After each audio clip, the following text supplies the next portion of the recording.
നമ്മളിന്ന് ചർച്ച ചെയ്യുന്നത് ശ്രീചൈതന്യ ചരിതാമൃതം 14-ാമത്തെ ആദ്യലീലയിലെ 14-ാമത്തെ അധ്യായം 51-ാമത്തെ ശ്ലോകം മുതൽക്കാണ്.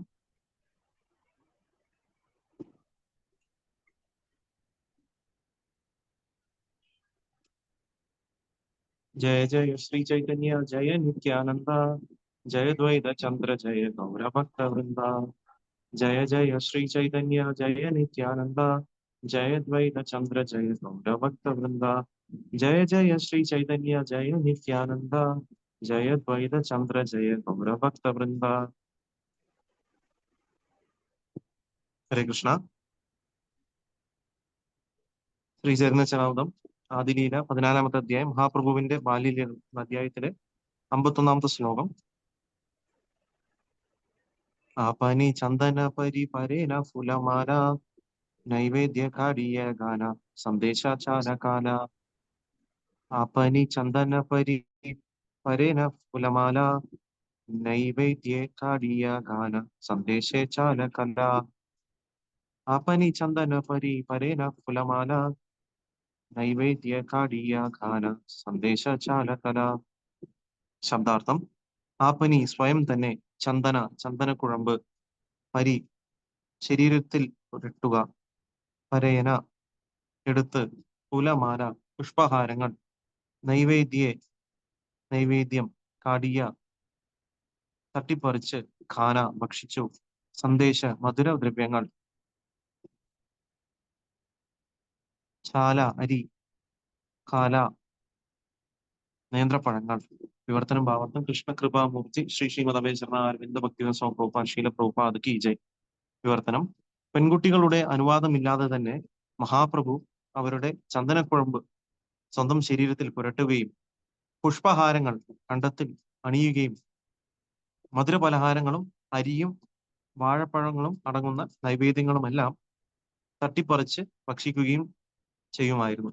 ഭാവാർത്ഥം: ഉപാസനാ സമ്പ്രദായം അനുസരിച്ച് ഗൃഹത്തിന് പുറത്ത് വെച്ച് വിഗ്രഹ ആരാധന ചെയ്യുമ്പോൾ പാചകം ചെയ്ത ഭക്ഷണ പദാർത്ഥങ്ങൾ നിവേദിക്കാറില്ല. പകരം പച്ചരിയും നേന്ത്രപ്പഴങ്ങളും മധുരദ്രവ്യങ്ങളും മറ്റുമാണ് അർപ്പിക്കുക. ദേവാരാധന ചെയ്യേണ്ടതില്ലെന്നും തന്നെയാണ് ആരാധിക്കേണ്ടതെന്നും ആ പെൺകുട്ടികളെ ഉദ്ബോധിപ്പിക്കുന്നതിനായി മഹാപ്രഭു അവരിൽ നിന്ന് ഭക്ഷണം തട്ടിപ്പറിച്ചുകൊണ്ട് തന്റെ അഹിതകാരുണ്യം അവരിൽ ചൊരിഞ്ഞു. ശ്രീചൈതന്യ മഹാപ്രഭുവിനെ ആരാധിക്കുന്ന ഈ രീതി ശ്രീമദ് ഭാഗവത്തിൽ ശുപാർശ ചെയ്തിട്ടുണ്ട്. കൃഷ്ണവർണം തുഷാകൃഷ്ണം സാങ്കോപാങ്കാസ്ത്ര പാർഷദം യജ്ഞേ സങ്കീർത്തന പ്രായർ യജന്തി സുമേധസ. നിത്യാനന്ദ പ്രഭു, ശ്രീ അദ്വൈത പ്രഭു, ശ്രീ ഗദാധര പ്രഭു, ശ്രീവാസ് ഠാക്കൂർ എന്നീ പാർഷദരോടൊപ്പം പഞ്ചതത്വമായി ഈ കലിയുഗത്തിൽ അവതരിക്കുന്ന പരമപുരുഷനായ ഭഗവാനെ ആരാധിക്കണം. ഈ യുഗത്തിൽ സുബുദ്ധിയുള്ളവർ ഹരേ കൃഷ്ണ മഹാമന്ത്ര സങ്കീർത്തനത്താൽ പഞ്ചതത്വത്തെ ആരാധിക്കുകയും കഴിയുമെങ്കിൽ പ്രസാദ വിതരണം നടത്തുകയും ചെയ്യുന്നു. ഞങ്ങളുടെ കൃഷ്ണാബോധ പ്രസ്ഥാനം ഈ യഥാർത്ഥമായ ആരാധന പാശ്ചാത്യ ലോകത്തിന് പരിചയപ്പെടുത്തുന്നു. ഹരേ കൃഷ്ണ മന്ത്ര കീർത്തനത്തിലൂടെയും പ്രസാദ സമർപ്പണത്തിലൂടെയും സാധാരണ ജനങ്ങൾക്ക് പ്രസാദ വിതരണം ചെയ്യുന്നതിലൂടെയും ഭഗവാനെ എങ്ങനെയാണ് ആരാധിക്കുന്നതെന്ന് ജനങ്ങളെ പഠിപ്പിക്കാൻ ഞങ്ങളുടെ അംഗങ്ങൾ ചൈതന്യ മഹാപ്രഭുവിന്റെ വിഗ്രഹങ്ങളായി ഗ്രാമങ്ങളിലും നഗരങ്ങളിലൂടെയും സഞ്ചരിക്കുന്നു. ഓമജ്ഞാന തിമിരാന്തസ്യ ജ്ഞാനാഞ്ജന ശലാകാ ചക്ഷുരുന്മീലിതമേന തസ്മൈ ശ്രീ ഗുരുവേ നമഃ. ശ്രീചൈതന്യ മനോവിഷ്ണം സ്ഥാപിതം യേന ഭൂതലേ സ്വയം രൂപവതാമ്യം തദന്തിശ്ച പദാന്തികം. വന്ദേഹം ശ്രീഗുരു ശ്രീതപദഗമനം ശ്രീഗുരുൻ വൈഷ്ണവാംശ്ച ശ്രീരൂപം സാഗ്രജാതം സഹന ഗുണാതാം വിദന്തം സജീവം സാദ്വൈതം സാവധൂതം പരിജന സഹിതം കൃഷ്ണ ചൈതന്യ ദേവം ശ്രീ രാധാകൃഷ്ണ പാദാൻ സനേതാശീല വിശാഖാൻവിതാംശ്ച.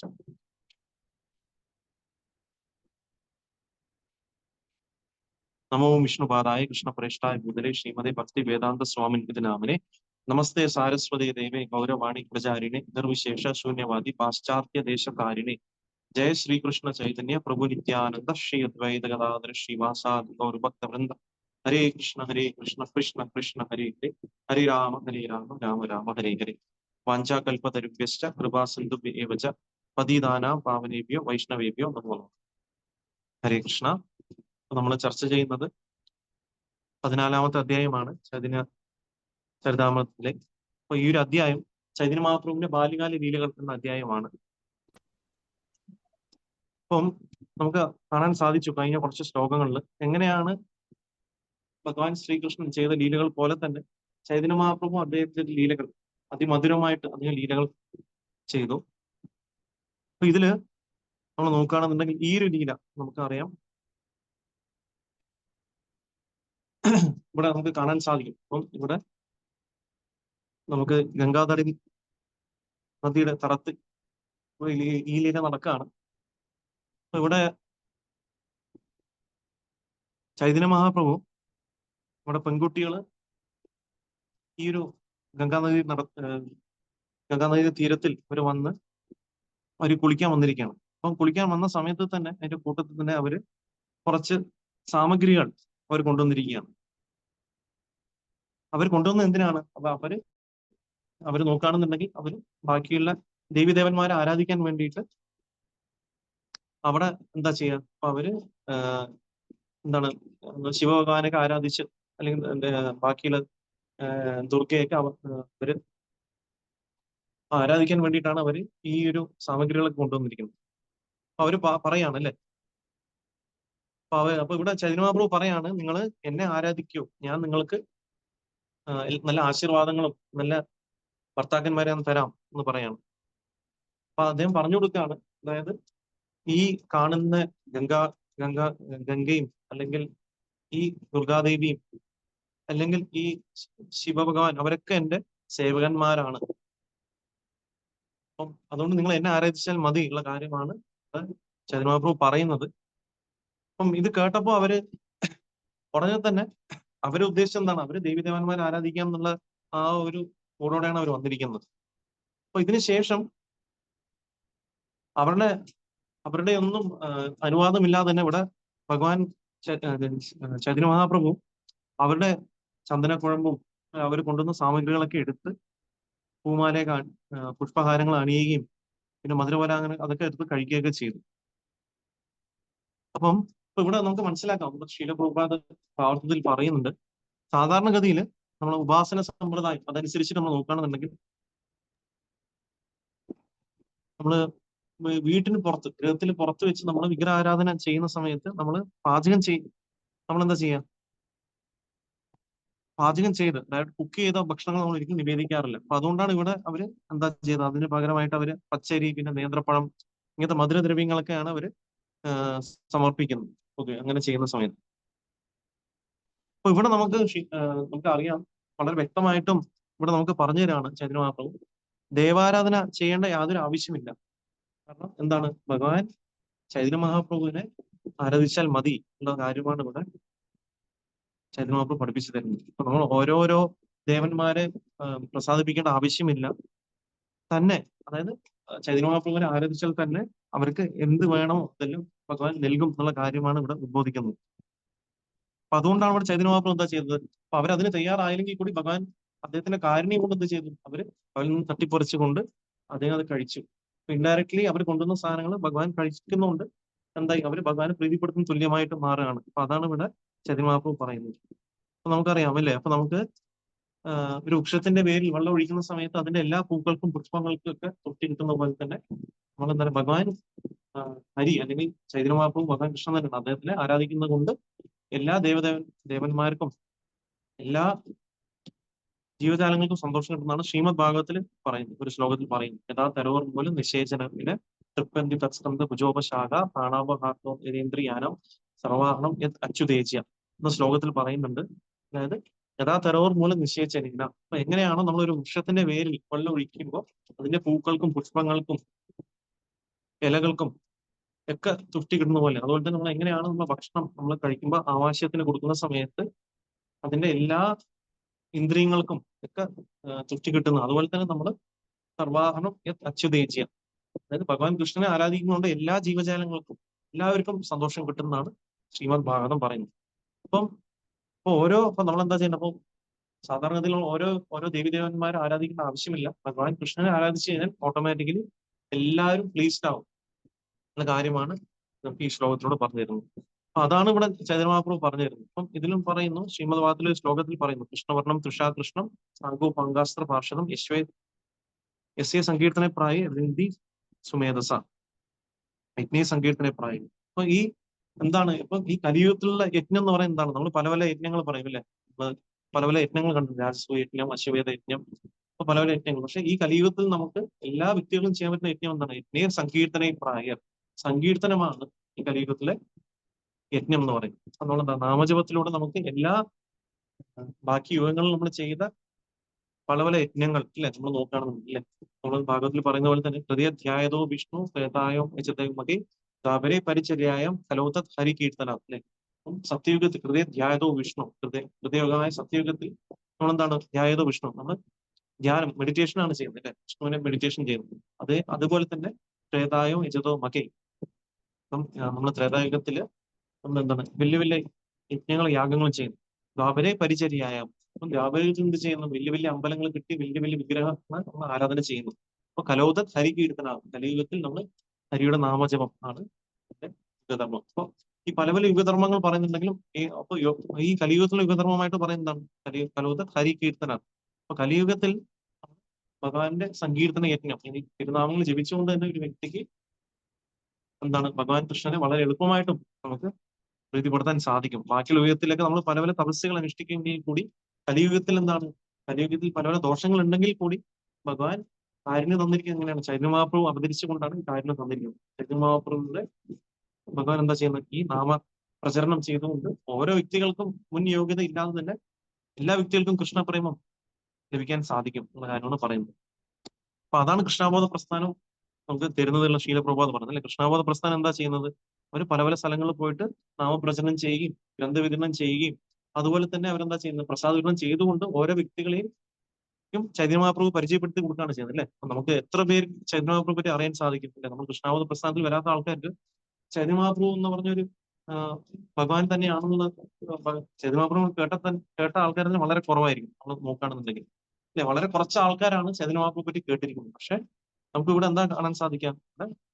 ചൈതന്യ മഹാപ്രഭുവിന്റെ കാരുണ്യം ആരാണ് നമുക്ക് ചൊരിഞ്ഞു തരുന്നത്? അപ്പൊ അവര് ബാക്കിയുള്ള ആചാര്യന്മാരും ശീല പ്രഭുപാദും ബാക്കിയുള്ള ആധ്യാത്മിക ഗുരുവര്യന്മാരുമാണ് നമുക്ക് ഈ ചൈതന്യ മഹാപ്രഭുവിന്റെ ഈ കാരുണ്യത്തിനെ ലോകമെമ്പാടും എത്തിക്കുന്നത്. അതാണ് ചൈതന്യ മഹാപ്രഭു പറഞ്ഞ എന്താണ്? ദിവ്യത്തെ ആചാര്യ നഗരാധി ഗ്രാമ സർവത്ര പ്രചാരം ഓരോ ഗോപേ ഓരോ നാമ അല്ലെ?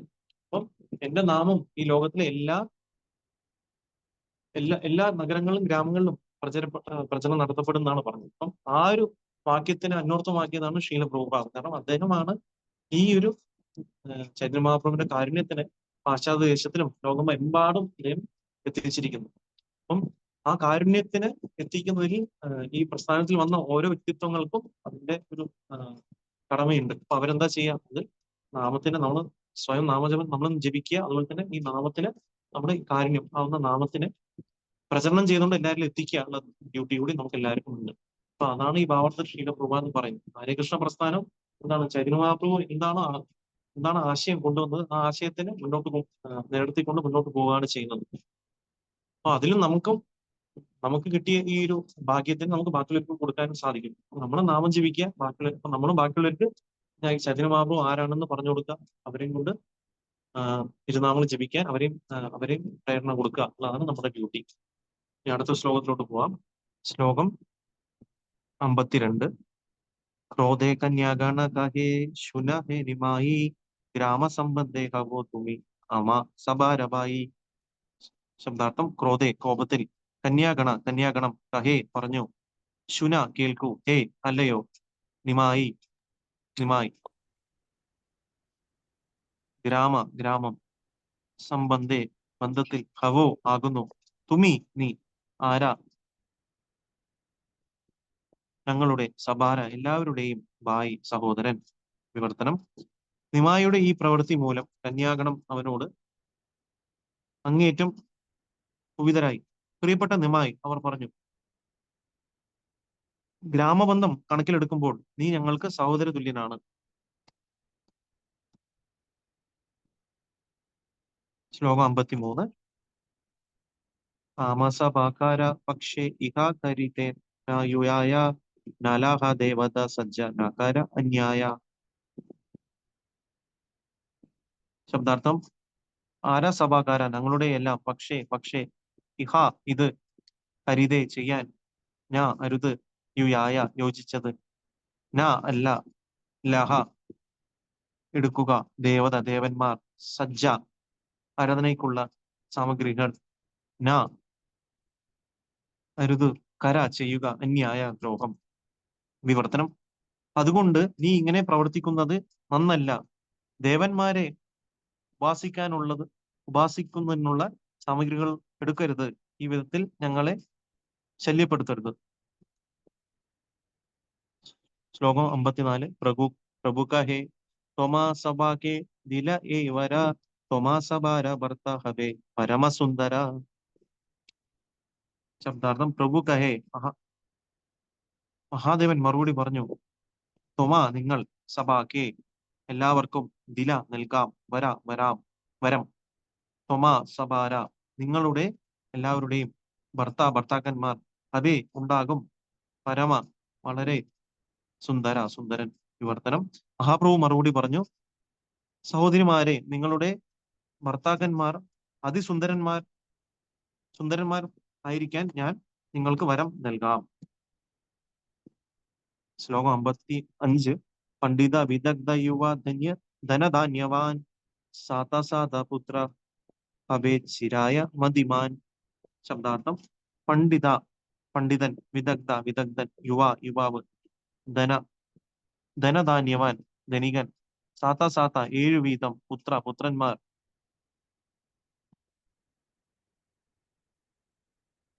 അഭേച്ഛിരായ നിങ്ങൾക്ക് എല്ലാവർക്കും, ചിരായ ദീർഘമായുള്ള, മതിമാൻ സുന്ദരൻ. വിവർത്തനം അവർ പണ്ഡിതരും വിദഗ്ധരും യൗവനയുക്തരും ധനികനുമായിരിക്കും. മാത്രമല്ല അവരിൽ നിങ്ങൾക്ക് ദീർഘായുക്കളും സമർത്ഥരുമായ 7 പുത്രന്മാരുണ്ടാകും. ഭാവാർത്ഥം പണ്ഡിതനും ബുദ്ധിമാനും ധനികനും യുവാവുമായ ഒരു ഭർത്താവിനെ ലഭിക്കണമെന്നാണ് പൊതുവെ ഒരു പെൺകുട്ടിയുടെ അഭിലാഷം. വൈദിക സമ്പ്രദായം അനുസരിച്ച് ധാരാളം ധാന്യശേഖരവും വളരെയധികം ധനങ്ങളുമുള്ള ഒരുവനാണ് ധനികൻ. ധാന്യേന ധനവാൻ ഗവയ ധനവാൻ. ഒരുവൻ ഭക്ഷ്യധാന്യങ്ങളുടെയും പശുക്കളുടെയും കാളകളുടെയും ഉടമയാണെങ്കിൽ അവൻ ധനികനാണ്. അനേകം സന്താനങ്ങൾ, പ്രത്യേകിച്ചും ബുദ്ധിയും ദീർഘായുസുമുള്ള പുത്രന്മാർ വേണമെന്നും ഒരു പെൺകുട്ടി ആഗ്രഹിക്കുന്നു. ഇപ്പോൾ സമൂഹം ദുഷിച്ചതിനാൽ ജനങ്ങൾ 1 2 സന്താനങ്ങൾ മതിയെന്ന് ചിന്തിക്കുകയും ബാക്കിയുള്ളവരെ ഗർഭദിനോധന മാർഗങ്ങളിലൂടെ കൊന്നുകളയുകയും ചെയ്യുന്നു. 1-ലധികം സന്താനങ്ങൾ വേണമെന്ന് മാത്രമല്ല, കുറഞ്ഞത് 6 7 കുട്ടികൾ എങ്കിലും വേണമെന്നാണ് ഒരു പെൺകുട്ടിയുടെ സ്വാഭാവികമായ ആഗ്രഹം. ആ പെൺകുട്ടിയുടെ ആരാധന സാമഗ്രികൾ തട്ടിപ്പറിച്ചെടുത്തതിന് പകരമായി അഭിലാഷങ്ങൾ സഫലമാക്കാൻ അവരെ അനുഗ്രഹിക്കണമെന്ന് ചൈതന്യ മഹാപ്രഭു ആഗ്രഹിച്ചു. ചൈതന്യ മഹാപ്രഭുവിനെ ആരാധിക്കുന്നതിലൂടെ ഒരാൾക്ക് സന്തോഷം, ഉത്തമനായ പതി, ധനം, ധാന്യം, സത്സന്താനങ്ങൾ തുടങ്ങിയ ഭൗതിക നേട്ടങ്ങൾ നിഷ്പ്രയാസം ആർജിക്കാൻ കഴിയും. ശ്രീ ചൈതന്യ മഹാപ്രഭു ചെറുപ്പത്തിൽ തന്നെ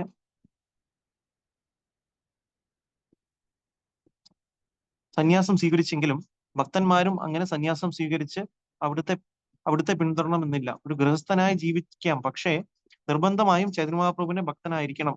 അപ്പോൾ ഒരുവൻ സത്സന്താനങ്ങൾ, നല്ല ജീവിത പങ്കാളി, സമ്പത്ത് തുടങ്ങിയ അവൻ ആഗ്രഹിക്കുന്ന എല്ലാ ഭൗതിക ഐശ്വര്യങ്ങളോട് കൂടി സന്തോഷവാനായി തീരും. അതിനാൽ ശാസ്ത്രം ഉപദേശിക്കുന്നു, യജ്ഞേ സങ്കീർത്തനെ പ്രായർ യജന്തി സുമേധസ. ഭാഗവതം 11:5-32. അതുകൊണ്ട് ബുദ്ധിമാന്മാരായ ഓരോ ഗൃഹസ്ഥനും വീടാന്തരം സങ്കീർത്തന പ്രസ്ഥാനത്തെ പ്രചരിപ്പിച്ചു ഈ ജന്മത്തിൽ ശാന്തിയും സമാധാനത്തോടും വസിക്കുകയും ശേഷം ഭഗവത് സന്നിധിയിലേക്ക് മടങ്ങിപ്പോവുകയും ചെയ്യണം. അപ്പൊ ഇവിടെ നമുക്ക് കാണാൻ സാധിക്കും. അപ്പം ചൈതന്യ മഹാപ്രഭു അപ്പം ആ കന്യാസ്ത്രീകൾ കുപിതരായ സമയത്തിൽ ചൈതന്യ മഹാപ്രഭു എന്താ മറുപടി പറഞ്ഞു?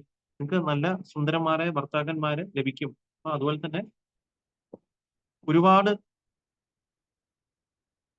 വേറെ ഒരു വരം എന്താ നൽകിയത്? അതുപോലെ തന്നെ അവർക്ക് പണ്ഡിതരായിട്ടുള്ള വിദഗ്ധരായ യൗവനയുക്തരായ ഭർത്താക്കന്മാരും, അതുപോലെ തന്നെ അവരിൽ നിങ്ങൾക്ക് 7 പുത്രന്മാരുണ്ടാവുന്നതാണ് ഇവിടെ ചൈതന്യ മഹാപ്രഭു അവിടെ അവർക്കൊരു വരം നൽകുന്നത് നോക്കുകയാണെങ്കിൽ.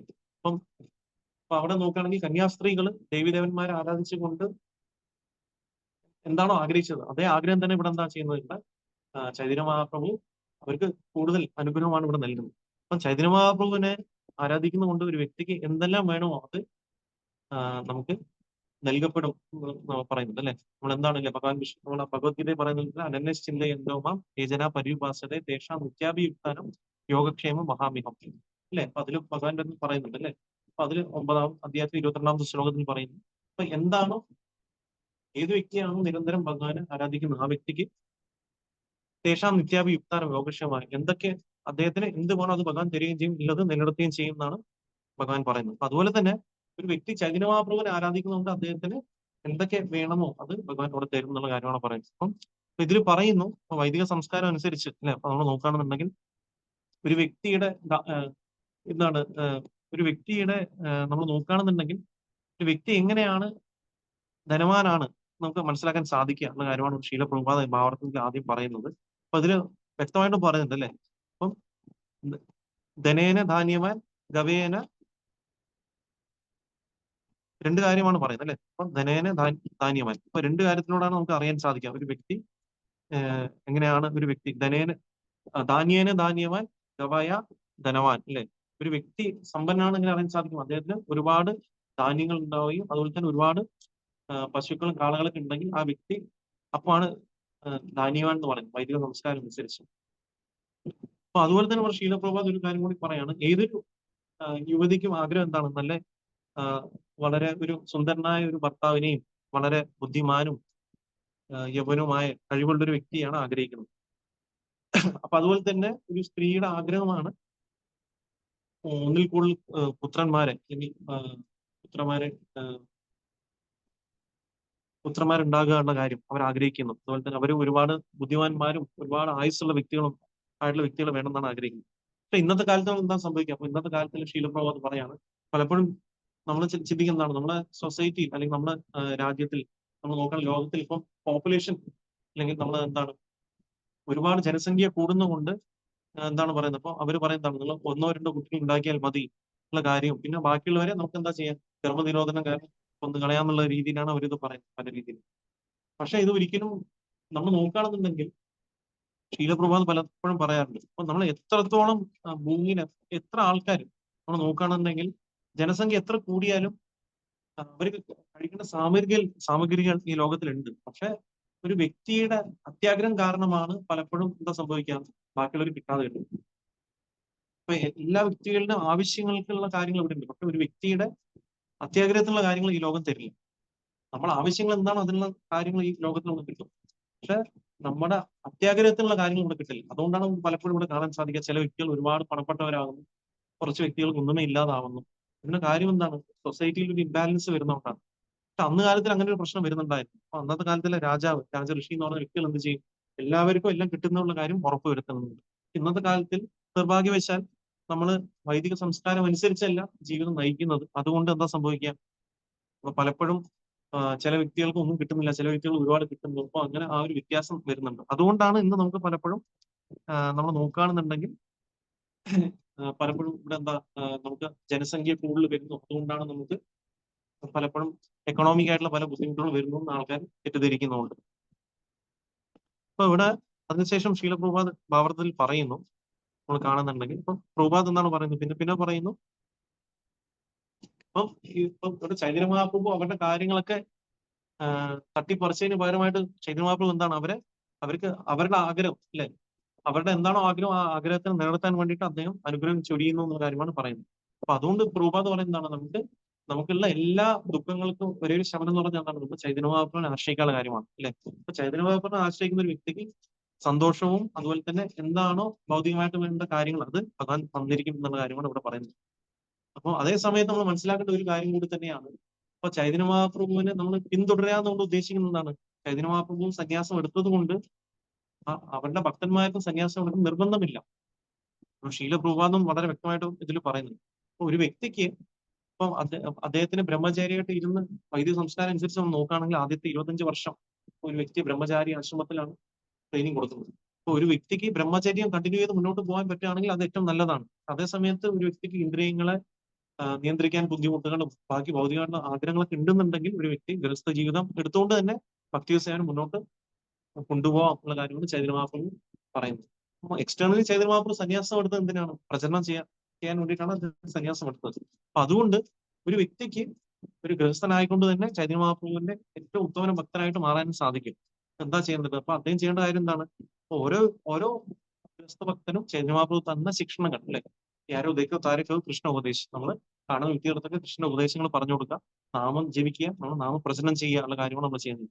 അപ്പൊ അങ്ങനെ നമ്മൾ സങ്കീർത്തന പ്രസ്ഥാനം അല്ലെ, നമ്മൾ എന്താ ചെയ്യുക, ഓരോ ഗൃഹസ്ഥ വ്യക്തികളും എന്താ ചെയ്യുക, അവർ ഈ ഒരു സങ്കീർത്തന പ്രസ്ഥാനത്തിന് എന്താ ചെയ്യുക, ഓരോ വീട് വീടാന്തരം അവർ കൊണ്ടുപോയി പ്രചരണം ചെയ്ത് എല്ലാവർക്കും ഈ ചൈതന്യമാപ്പിന്റെ കാരുണ്യത്തിന് കൊടുക്കുന്നുണ്ട്. ഒരു വ്യക്തിക്ക് തീർച്ചയായിട്ടും ഈ ജന്മത്തിന് ശേഷം ഭഗവത്ധാമത്തിലോട്ട് പോകാൻ സാധിക്കുന്നതാണ് ഇവിടെ ചൈതന്യമാപ്പ് പറയുന്നത്. അപ്പം ചൈതന്യമാപ്പിന്റെ കാര്യം വളരെ എളുപ്പമായിട്ട് നേടാൻ സാധിക്കും. എന്താ ചെയ്യേണ്ടത്? നമ്മൾ നാമം ജപിക്കുക, ഈ നാമജപത്തിനെ ബാക്കിലേക്ക് പറഞ്ഞു കൊടുക്കാനുള്ള രണ്ട് കാര്യം ചെയ്താൽ മാത്രം മതി. അല്ലാതെ നമുക്ക് ബാക്കിയുള്ള യുഗത്തിലുള്ള പോലെ വലിയ വലിയ തപശ്ചര്യ അനുഷ്ഠിക്കേണ്ട യാതൊരു ആവശ്യം വരുന്നില്ല. അപ്പൊ അത് വളരെ ഈസിയാണ്. നമ്മൾ കാണുന്ന ഒരു വ്യക്തിയെടുത്ത് ഹരേ കൃഷ്ണാന്തരം ജപിക്കുള്ള കാര്യം പറയാം, ചൈതന്യമാപ്രഭു പറഞ്ഞു കൊടുക്കുക, നാമം ജപിക്കാൻ പറയാം. ഈ കാര്യങ്ങൾ നമ്മൾ ചെയ്താൽ മതി. നമ്മൾ എന്താ ചൈതന്യമാപ്രഭുവിന്റെ ഈ സംഗീതത്തിന്റെ പ്രസ്ഥാനമായിട്ടുള്ള ഇസ്കോണുമായിട്ട് അവരെ നമ്മൾ എന്താ ഇൻട്രൊഡ്യൂസ് ചെയ്യാനുള്ള കാര്യം കൂടി ചെയ്താൽ അങ്ങനെ നമുക്ക് എല്ലാ വ്യക്തികൾക്കും ചൈതന്യമാപ്രഭുവിന്റെ കാര്യം എത്തിക്കാൻ നമുക്ക് സാധിക്കും. അടുത്തൊരു ശ്ലോകം. വരശുനി കന്യാഗണേര അന്തേര സന്തോഷ ബാഹിര വത്സന കരി മിഥ്യ രോഷ. ശബ്ദാർത്ഥം: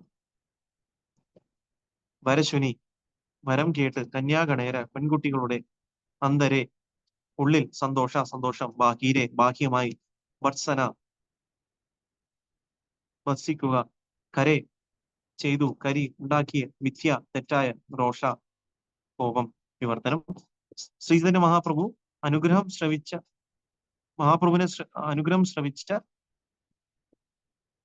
കന്യാഗണം ഉള്ളിൽ സന്തോഷിച്ചു. പക്ഷെ നാരീ സഹജ പ്രകൃതത്താൽ ബാഹ്യമായി കോപം നടിച്ച് അവർ നിമായെ ശകാരിച്ചു. ഭാവാർത്ഥം: ഈ ഇരട്ടത്താപ്പ് നയം, ഇത്തരം കബളിപ്പിക്കൽ പെൺകുട്ടികൾക്ക് സ്വാഭാവികമാണ്. ഉള്ളിൽ സന്തോഷിക്കുമ്പോഴും അവർ പുറമേ അസംതൃപ്തി പ്രകടിപ്പിക്കും.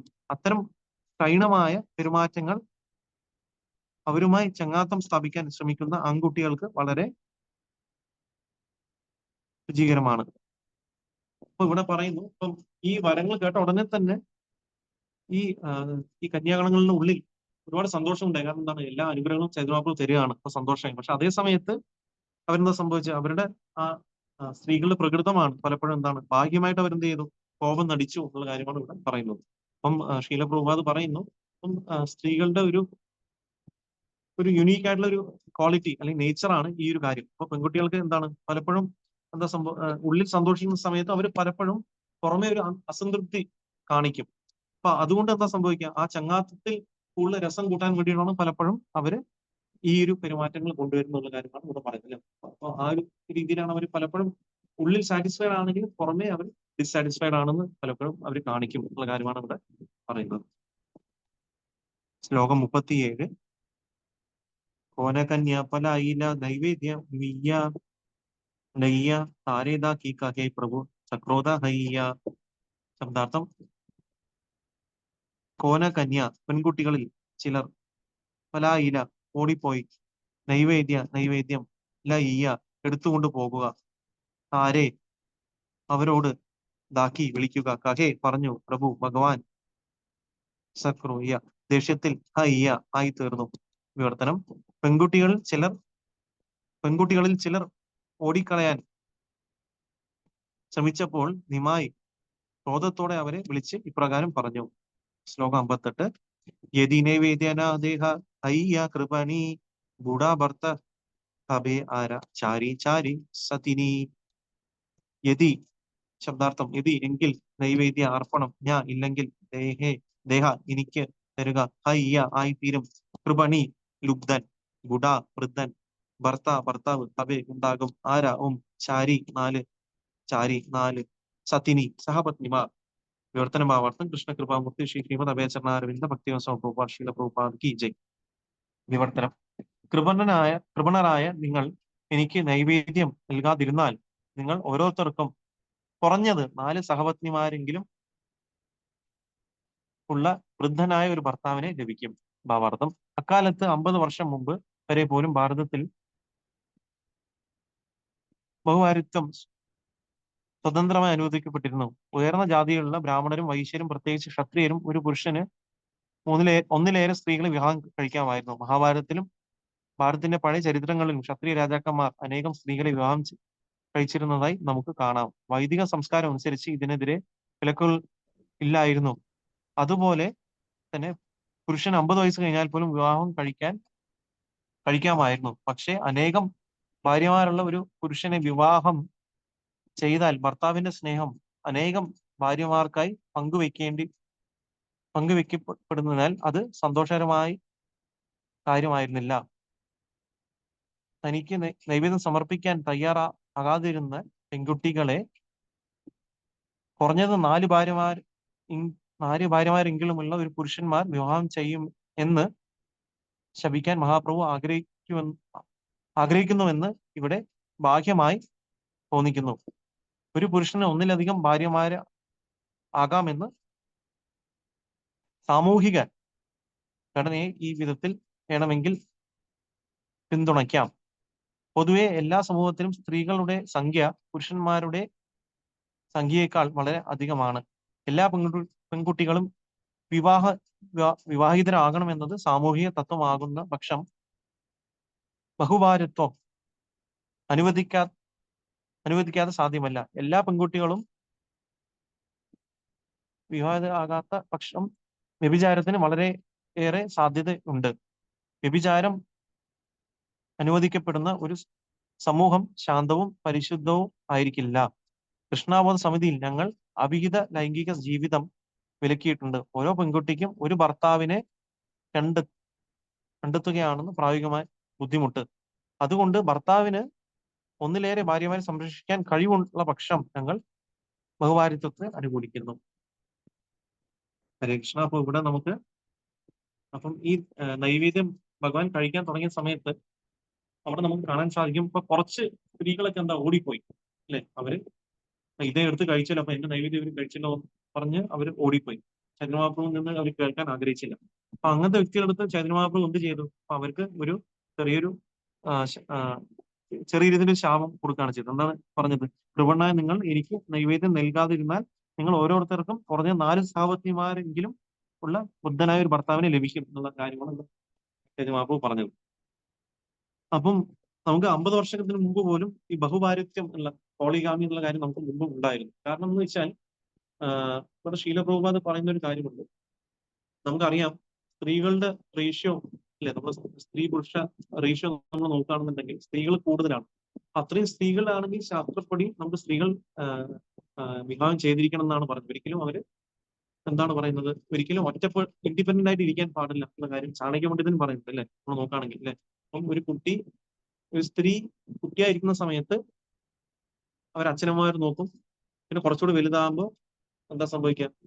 പിന്നെ അവരുടെ എന്താ പറയാ അദ്ദേഹത്തിന്റെ സഹോദരന്മാർ നോക്കും. പിന്നെ കുറച്ചുകൂടി വലുതാകുമ്പോൾ കല്യാണം കഴിഞ്ഞ ശേഷം ഭർത്താക്കന്മാർ അവർ പരിചരിക്കും. പിന്നെ കുറച്ചുകൂടി കഴിയുമ്പോൾ കുട്ടികൾ അവരെ മക്കൾ മകൻ അവരെ പരിചരിക്കുന്ന കാര്യമാണ്. അപ്പൊ ഏതൊരു അവസ്ഥയിൽ നമ്മൾ നോക്കുകയാണെന്നുണ്ടെങ്കിൽ സ്ത്രീ ഒരിക്കലും ഇൻഡിപെൻഡന്റ് അല്ലെങ്കിൽ എന്താ പറയാ ഒരിക്കലും സ്വതന്ത്രമായ ജീവിതം നയിക്കുന്നതാരും നമുക്ക് വൈദിക സംസ്കാരം അനുസരിച്ച് കാണാൻ സാധിക്കില്ല. അപ്പൊ എപ്പോഴും അവര് ഡിപെൻഡന്റ് ആണ് നമ്മൾ നോക്കുകയാണെങ്കിൽ. അപ്പൊ അങ്ങനെ ഡിപെൻഡന്റ് ആകുമ്പോഴേ അവർക്ക് റിയൽ ആയിട്ടും പ്രൊട്ടക്ഷൻ നമുക്ക് ഉണ്ടാവുള്ളൂ ഇല്ലേ നമ്മൾ സമൂഹത്തിൽ. ഇനി നമ്മൾ സ്ത്രീ ഇൻഡിപെൻഡന്റ് ആയിട്ട് നടക്കുന്ന സമയത്ത് പലപ്പോഴും നമുക്ക് അതിക്രമങ്ങൾ കാണാൻ നമുക്ക് സാധിക്കും. അപ്പൊ അതുകൊണ്ട് ഇവിടെ എന്താണ് പറയുന്നത്? ഇപ്പൊ ഇവിടെ ശീല പ്രഭുപാദ് പറയുന്ന ഒരു കാര്യം എന്താണ്? പ്രഭുപാദ് ഇവിടെ പറയുന്നു, അതായത് നമുക്ക് ഈ ഒരു സമൂഹത്തിന് ഈ സന്തുലനാവസ്ഥ നടത്താൻ വേണ്ടിയിട്ട് നമുക്ക് വേണമെന്നുണ്ടെങ്കിൽ ബഹുഭാര്യത്വം നടത്താം. അപ്പൊ ഒരു ഭർത്താവിന് ഒന്നിൽ കൂടുതൽ സ്ത്രീകളെ സംരക്ഷിക്കാനുള്ള കഴിവുണ്ടെന്നുണ്ടെങ്കിൽ അത് ചെയ്യുന്നതുകൊണ്ട് തെറ്റില്ലാത്ത കാര്യമാണ് ശീലപ്രഭുപാദ് പറയുന്നത്. അതേസമയത്ത് എന്താ സംഭവിക്കുക? ഇവിടെ ഈ ഒരു ചൈതന്യ മഹാപ്രഭു ഇങ്ങനെ ഒരു ശാപം കൊടുക്കുന്ന സമയത്ത് ബാക്കിയുള്ള സ്ത്രീകൾക്ക് ഇഷ്ടപ്പെടാതെ വരില്ല. കാരണം എന്താണ്? അപ്പം 4 ഭാര്യമാരുള്ള വൃദ്ധനായ ഭർത്താക്കന്മാരാണ് ലഭിക്കുന്നത്. അപ്പം അവിടെ എന്താ സംഭവിക്കുക? അപ്പൊ അങ്ങനെ നിൽക്കുന്ന പക്ഷം എന്താണ് ഒരു പ്രശ്നം വരിക? അവിടെ സ്നേഹം എന്ന് പറയുന്നത് അത് വിഭജിച്ച് പോകുന്ന കാര്യമാണ്. അപ്പൊ അങ്ങനെ പോകുന്നതുകൊണ്ട് ആ സ്ത്രീകൾക്ക് എന്താ സംഭവിക്കുക, പൂർണ്ണ സ്നേഹം അവരിൽ നിന്ന് കിട്ടില്ല ഉള്ള കാര്യമാണ് അവിടെ ചൈതന്യ മഹാപ്രഭു ഈ ഭാരതത്തിലൂടെ നമുക്ക് ശീലപ്രഭുപാദ് പറഞ്ഞത്. അപ്പൊ പൂർണ്ണ സ്നേഹം അവിടെ കിട്ടില്ല എന്ന് പറയുന്നത്, അതേ സമയത്ത് ഒരു വ്യക്തിക്ക് പൂർണ്ണമായിട്ടും ഭാര്യമാര് അവരുടെ പ്രൊട്ടക്ഷൻ, അവരുടെ സ്നേഹം നിലനിർത്താൻ സാധിക്കുകയാണെന്നുണ്ടെങ്കിൽ ഒരു വ്യക്തിക്ക് ഒന്നിൽ കൂടുതൽ ഭാര്യമാരെ സ്വീകരിക്കാം എന്നതാണ് നമുക്ക് വൈദിക സംസ്കാരം പറയുന്നത്. ബഹുഭാര്യത്വത്തിനെ പറ്റി അത് സപ്പോർട്ട് ചെയ്യുന്നുണ്ട്. അപ്പം ശീലപ്രഭുപാദ് എന്ന് പറയുന്നത് എന്താണ്, കൃഷ്ണാവബോധ പ്രസ്ഥാനത്തിൽ നമ്മൾ എന്താ ചെയ്യുന്നത്, നമ്മൾ ഒരിക്കലും നമ്മൾ എന്താണ്, അപ്പൊ ഇവിടെ നമ്മൾ ഓരോ പെൺകുട്ടികൾക്കും നമ്മൾ ഓരോ ഭർത്താക്കന്മാരെ കണ്ടുപിടിക്കുന്നുണ്ട്. അതുപോലെ തന്നെ പ്രായോഗികമായിട്ട് ബുദ്ധിമുട്ടുണ്ടെന്ന് ശീലപ്രഭുപാദം പറയുന്നുണ്ട്. അപ്പം ഒരു വ്യക്തിക്ക് അങ്ങനെ ചെയ്യാൻ പറ്റുകയാണെങ്കിൽ അങ്ങനെ ചെയ്യാമെന്ന് ശീലപ്രഭുപാദം ഇവിടെ ഈ ഒരു ബഹുഭാരതത്തിനെ അദ്ദേഹം സപ്പോർട്ട് ചെയ്യുന്ന കാര്യം നമുക്ക് മനസ്സിലാക്കാൻ സാധിക്കും. അപ്പൊ ഒരിക്കലും അവിഹിത ബന്ധത്തിനെ ഒരിക്കലും സപ്പോർട്ട് ചെയ്യുന്നില്ല എന്ന കാര്യമാണ് പ്രഭുപാദം ഇവിടെ പറയുന്നത്.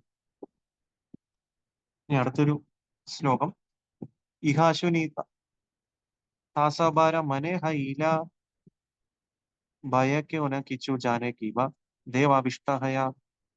ശബ്ദാർത്ഥം, ഇഹാശുനി ഇത് കേട്ടത്, യാ സബാര എല്ലാ പെൺകുട്ടികളുടെയും, താസബര ഹൈല ഭയം, ഓന കിച്ചു അസാധാരണമായ, ജാത അറിയാം, കിവ ഏതെങ്കിലും, ദേവ ആവിഷ്ട ദേവന്മാരാൽ വികാരപ്പെടുത്തിയ, ഹയ ആകുന്നു. വിവർത്തനം, നിമായുടെ ഈ ശാപവാക്കൾ കേട്ട പെൺകുട്ടികൾ അവൻ അസാധാരണമായ അറിവുകളുള്ളവനോ അല്ലെങ്കിൽ ഏതെങ്കിലും ദേവന്മാരാൽ നിയോഗിക്കപ്പെട്ടവനോ ആയിരിക്കുമെന്ന് കരുതുകയും ശാപം ഫലിച്ചേക്കുമെന്ന് ഭയപ്പെടുകയും ചെയ്തു. ശ്ലോകം 60. ആനീയ നൈവേദ്യ താര സമൂഹേ ധരില ഗായിയ നൈവേദ്യ താരെ ഇഷ്ടഭരതില. ആനീയ ശബ്ദാർത്ഥം കൊണ്ടുവരിക, നൈവേദ്യ അർപ്പണം, താര അവരെല്ലാരും, സമ്മുഖെ മുമ്പിൽ, ധരില വെച്ചു, കായിയ ഭക്ഷിക്കുക, നിവേദ്യം, താരെ അവരെ, ഇഷ്ടവര ആഗ്രഹിച്ച വരം, ദീന നൽകി. വിവർത്തനം, പെൺകുട്ടികൾ അപ്പോൾ നൈവേദ്യം നിമായിയുടെ മുന്നിൽ കൊണ്ടുവരികയും നിമായി അവ ഭക്ഷിച്ചതിനു ശേഷം അവർക്ക് ഇഷ്ടവരം നൽകുകയും ചെയ്തു.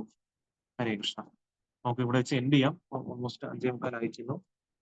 ആർക്കെങ്കിലും എന്തെങ്കിലും സംശയങ്ങൾ എന്തെങ്കിലും ഉണ്ടെങ്കിൽ ചോദിക്കാം. അപ്പോൾ ഇതാണ് നമുക്ക് ഈ ഒരു നിമായുടെ ഈ ഒരു ലീലകളും കാണാൻ സാധിക്കും. അപ്പം നിമായുടെയും നമുക്ക് എങ്ങനെയാണോ ഭഗവാൻ കൃഷ്ണൻ ലീലകൾ അത്യന്തം മധുരമാണ്, അതുപോലെ തന്നെയാണ് നമുക്ക് ഈ ഒരു അധ്യായത്തിൽ നമുക്ക് നിമായുടെ പല പല ലീലകൾ കാണാൻ സാധിക്കും. അപ്പം ചൈതന്യ മഹാപ്രഭുവിന്റെ കാരുണ്യം എങ്ങനെ ഈ ഒരു കന്യാസ്ത്രീകൾക്ക് കിട്ടിയുള്ള കാര്യമാണ് നമ്മൾ ഇന്നത്തെ ക്ലാസ്സിൽ നമ്മൾ മനസ്സിലാക്കിയത്.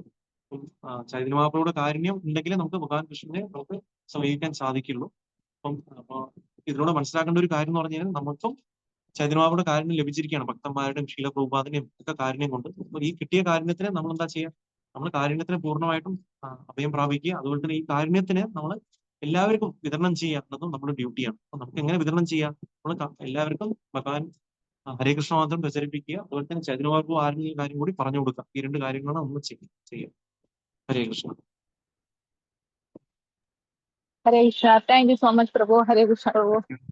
താങ്ക് യു മന്ദജി. അപ്പം മറ്റു വേറെ സംശയങ്ങളൊന്നും ഇല്ലാന്നുണ്ടെങ്കിൽ നമുക്ക് ക്ലാസ് എൻഡ് ചെയ്യാം. വന്നു ചേർന്ന ഭക്തന്മാർക്ക് വിനീതമായ നന്ദി. അപ്പം ഇനി അടുത്ത ക്ലാസ്സിൽ നമുക്ക് ഇതിന്റെ കണ്ടിന്യൂഷൻ ആയിട്ട് അടുത്ത ലീലകളെ പറ്റി നമുക്ക് കേൾക്കാൻ സാധിക്കും. ഹരേ കൃഷ്ണ. ശ്രീ ചൈതന്യ ചരിതാമൃതം കി ജയ്. വളരെ നന്ദി. Thank you. ഹരേ കൃഷ്ണ. സമേത ഗൗരവ ഭക്തവൃന്ദ കി ജയ്. ഹരേ കൃഷ്ണ.